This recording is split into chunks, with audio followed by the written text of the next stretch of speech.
So I was scrolling through Instagram the other day and I saw Red Velvet Joy posting some old photos from the set of her debut MV. My attention was drawn to this top, which was very cute, so naturally I went onto the internet to search for where it came from. It turned out that it came from this Korean brand called Sculptor, and it was priced at $85, which was kind of a lot for me because that's like one piece of branded shoe, and also the shipping fee is probably going to be a lot. But then I realized that, wait, I can crochet, I can actually do that myself. And with that begins my journey to recreate Joy's outfit in the Halo MV. First of all, of course, we have to talk about the materials. I used DK weight yarn throughout because it was the only thing available around. Though judging from the photos, it's probably more suitable to use smaller yarn. The original one was a mix of cotton and acrylic. I kind of prefer the soft feel acrylic, so I picked the 100% one. This is the amount I first got, but soon after I started, I realized that it was way far from being enough. So I ended up getting a second round of twice as much yarn as the first time. But still at the end, it was not enough. So I would recommend getting at least 50 grams for each color and 200 grams for the color that you are going to use as the edge. Full details are displayed on the screen.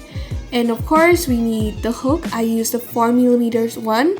We need scissors and measuring tape as well. As for the design, I basically study the pictures that they provided and draw one up.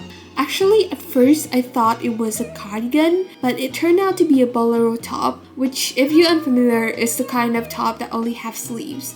So this design will only have 3 parts: the back panel, the left arm, and the right arm. The pattern is made essentially of granny squares, so there are 5 different types. I just named them 1, 2, 3, 4, 5. They alternate diagonally as shown in the pictures, and apart from the squares, there are also corner pieces of all kinds of shape. This makes the pattern particularly tricky because when you hit the corner, you just have to wing it. There's no one can create instructions for all those kind of shapes. But other than that, it's just as simple as making a bunch of granny squares. So as mentioned, this pattern is built up by granny squares, and this is how I made mine. The first step is to create a loop and then insert your hook. Then chain 3. I know that some people make granny squares using like a magic circle or a magic ring, but I actually prefer this because I feel like it's more sturdy. After making 3 chains, I insert my hook into the first one, yarn over, and pull through to create a U shape like this.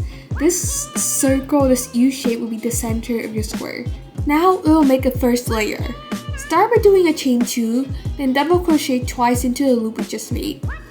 This chain 2 will act as the first column, so you only need to do 2 more for the first side. After making those, you will see it forming an edge like this.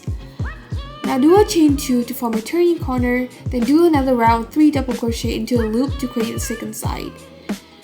Repeat this pattern 2 more times to finish the remaining sides.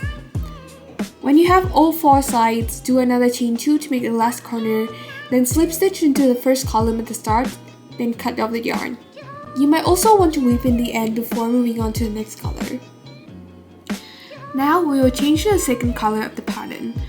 Pull the yarn through one of the corners and do the first chain with both strands. Then drop it off to do 2 more chains. Double crochet twice into the same corner, then without doing any other chains, put 3 double crochet into the second corner.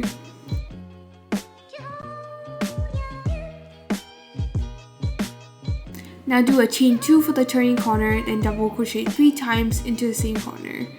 Repeat this pattern with the chain 2 whenever you hit the corner.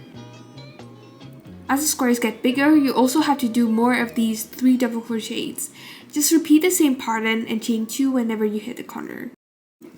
So we have covered the basics, it's time for the actual work.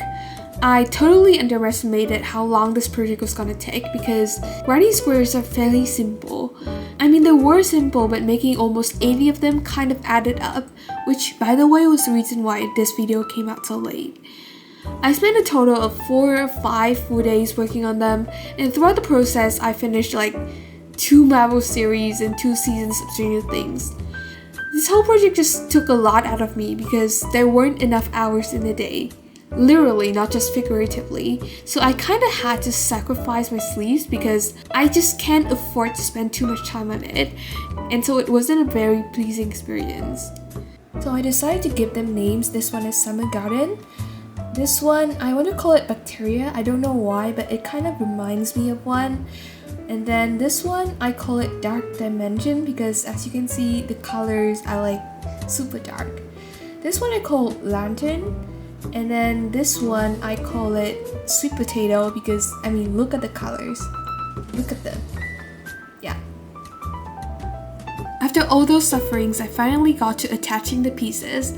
At this point, I realized that the original partner used the join as you go method, which is supposed to look nicer and saves time, but it's too late for that. So I just connect the squares using a single crochet method with the wrong sides facing outward. To attach the parts together, I just basically use a needle to sew them. This is the final product. I struggle a bit to put it on the first because I've never owned any items like this before, but not gonna lie, it's really cute and I'm so proud of how it turned out. After making this, I realized why it was priced at $85 because that's a lot of labor. So if you have a lot of free time or you plan to do it over time, maybe like 1 or 2 granny squares per day, then maybe you can do it. But if you don't have a lot of time or you want to finish it quickly, then I don't think it's worth it. So that's it and goodbye.